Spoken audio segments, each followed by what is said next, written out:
আমি কোনো আবৃত্তিকার নই। আমি আবৃত্তি পছন্দ করি, কবিতা পছন্দ করি।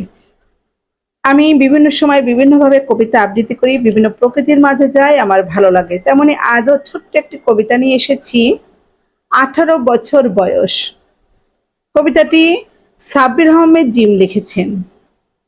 18 বছরে পা রেখেছি আমি, হিসাব করে দেখিয়াছি আমি, যাহা পেয়েছি তাহাই হারিয়েছি আমি।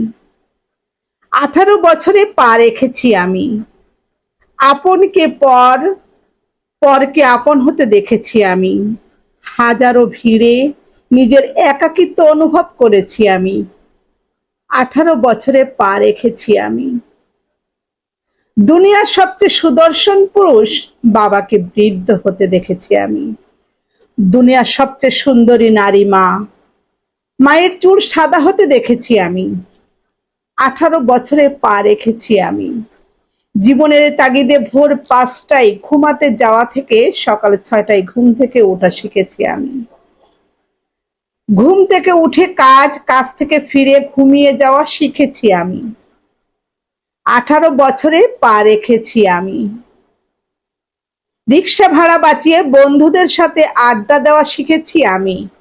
ঈদের 1 সপ্তাহ আগে কেনাকাটা থেকে কিছু না কিছু কিনে ঈদ পার করা শিখেছি আমি।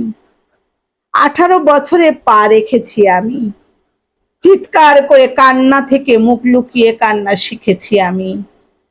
টপারদের মাঝে নিজেকে এভারেজ হিসেবে মানিয়ে নিতে শিখেছি আমি। 18 বছরে পা রেখেছি আমি। না 0 না 100, ঠিক মাঝামাঝি অবস্থায় ঝুলে আছি আমি।